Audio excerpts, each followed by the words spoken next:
Bismillahirrahmanirrahim. Yang ketiga, pertolongan Allah itu selalu datang ketika pada saat kita tidak lagi memiliki daya dan upaya kecuali adalah Allah.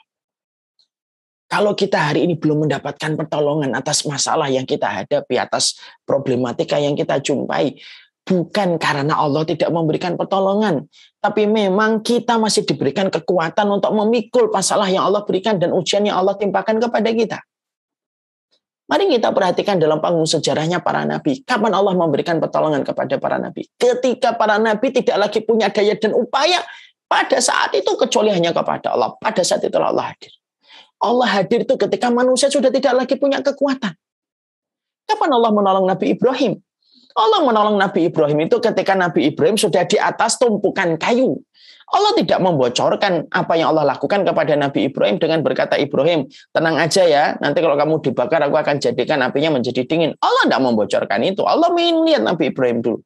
Ketika Nabi Ibrahim kemudian sudah di atas kayu, ketika akan dibakar, ketika asapnya sudah membumbung tinggi, baru Allah menjadikan api ketika menjilat kulitnya Nabi Ibrahim. Disitulah dijadikan baru menjadi dingin. Dan itu terpancar dari doanya Nabi Ibrahim. Hasbunallah wa ni'mal wakil. Ya Allah, hanya kepadamu kami bersandar dan hanya kepadamu kami langsung berpertolongan. Allah hadir ketika Nabi Ibrahim tidak lagi punya daya dan upaya kecuali Allah. Kapan Allah menolong Nabi Musa? Ketika di depannya lautan, di belakangnya adalah pasukan Fir'aun. Tidak ada lagi daya dan upaya. Ketika Nabi Musa berdoa, kalau tidak salah, Rabbina jini minal qawmi dhalimin, ya Allah, tolonglah kami dari orang yang zalim ini, ya Allah. Allah bukakan lautan menjadi daratan. Dan Allah jadikan daratan yang dilewati oleh Fir'aun itu digulung kembali dengan air dan menenggelamkan Fir'aun. Kapan Allah menolong Nabi Bunda Maryam? Allah menolong Nabi Bunda Maryam. Allah menolong Bunda Maryam itu kapan? Allah menolong Bunda Maryam ketika Bunda Maryam itu sudah bersandar ke pohon kurma dan saking beratnya ujian, maka Bunda Maryam itu berkata, Ibu Maryam itu berkata, fa'aja'ahal makhadu ila jadin nahlati qalat ya laitani mitu qabla hada wa kuntu nasan mansiya. Ya Allah, dia bersandar ke pohon kurma dan berkata, lebih baik saya mati dan dilupakan orang. Pada saat tidak ada lagi sandaran kecuali kepada Allah. Pada saat itulah Allah mengirimkan pertolongan kepada Ibu Maryam. Sabar di ruang tunggu kehidupan. Karena sesungguhnya takdirnya Allah itu tidak pernah salah memberikan pertolongan kepada setiap manusia. Ya, kita tidak ngerti kapan pertolongan Allah datang. Tapi kita yakin ujian ini tidak mungkin selama-lamanya. Tidak ada wabah yang selama-lamanya. Kecuali wabah yang direkayasa. Dan konspirasi. Imam Ibnu Hajar itu berkata, tidak ada wabah yang selama-lamanya. Bukankah malam kalau sudah terlalu terik, berarti kemudian sebentar lagi akan datang, kalau malam sudah terlalu gelap, berarti fajar yang syahdu akan datang? Bukankah ketika matahari sudah terlalu terik, berarti sore hari yang syahdu juga kemudian akan menjelang? Bukankah orang kalau sudah mencapai puncaknya tidak ada jalan kecuali turun? Bukankah wabah kalau sudah mencapai puncaknya berarti tidak ada jalan kecuali turun? Dan kita harus yakin. Pertolongan Allah itu pasti datang. Cuma pertolongan Allah itu datang ketika pada puncak-puncaknya kita tidak lagi punya kekuatan kecuali kepada Allah. Kapan Allah memberikan pertolongan kepada para nabi dan para rasul? Ketika mereka pada puncak-puncaknya pengharapan mereka kepada Allah. Dan itulah yang kita pelajari. Kemudian yang keempat, yaitu tentunya menjadikan wabah ini adalah bagian dari konteks keimanan kita kepada Allah. Ada orang yang takut kepada COVID hanya sebatas dia takut kepada COVID. Tidak bertambah sholatnya, tidak bertambah zikirnya, tidak bertambah takutnya dia kepada Allah. Maka dia hanya takut kepada COVID-nya. Selalu peduli tentang omongan vaksin, selalu peduli tentang asupan vitamin D. Selalu bicara tentang prokes dan lain sebagainya, tetapi tidak pernah bicara tentang bertambahnya keimanan. Maka sesungguhnya ketakutan kita kepada Allah itu lebih besar daripada ketakutan kita kepada COVID. Kita tetap bicara masalah prokes, kita tetap bicara tentang masalah protap kesehatan, kita tetap bicara asupan gizi, menjaga jarak, mencuci tangan, tetap kita bicarakan dan kita lakukan. Tapi ketakutan kita kepada Allah lebih besar. Dan akhirnya, mati itu satu, sebabnya banyak. Yang paling kita khawatirkan pada sebab apa dan kondisi apa ketika pada sebab itu dimatikan oleh Allah. Kalaulah wabah ini tidak bisa menjadikan malam kita lebih panjang. Kalau wabah ini tidak bisa menjadikan tilawah kita lebih panjang. Kalau wabah ini tidak bisa menjadikan zikir kita lebih khusyuk, pertanyaan kita butuh berapa lagi wabah supaya hati kita khusyuk mendekat kepada Allah. Kalau wabah ini yang sudah mematikan ratusan ribu orang tidak bisa menjadikan kita dekat dengan Allah. Ya, kan ini yang membedakan kita dengan orang-orang yang beriman. Kita butuh berapa kali wabah. Kalau wabah ini tidak bisa menjadikan kita tambah panjang sholatnya, tambah panjang tilawahnya, tambah panjang sedekahnya. Pertanyaannya terus butuh berapa wabah lagi kamu harus ingat sama Allah.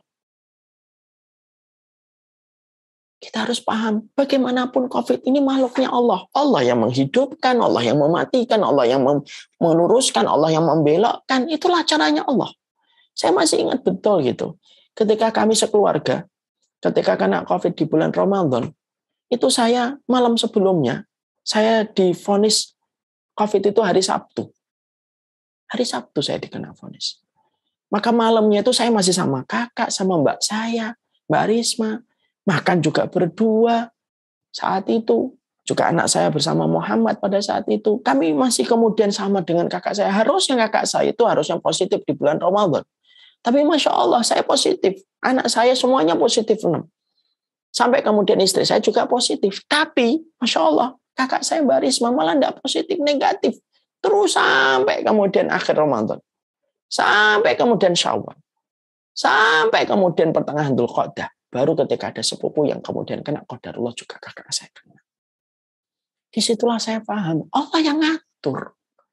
Bagaimanapun ini makhluknya Allah. Allah yang menghidupkan, Allah yang mematikan, Allah yang meluruskan, Allah yang membelokkan. Itu semuanya Allah.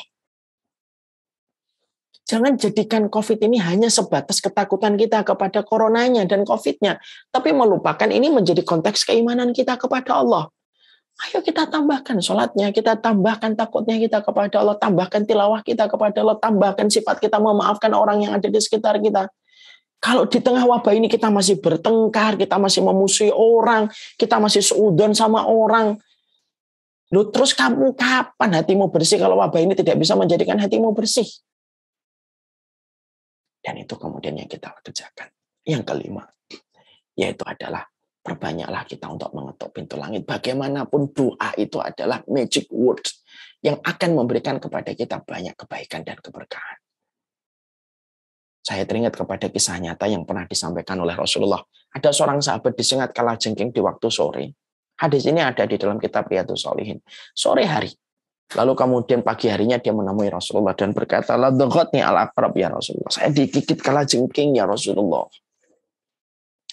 Nabi kemudian berucap kepada sahabat ini, kalaulah kamu mengucapkan a'udzu bikalimatillahi tammah min syarri ma khalaq, aku berlindung dengan kalimat Allah yang sempurna dari keburukan makhluk yang diciptakan, maka kalajengking itu tidak akan tega untuk menggigitmu.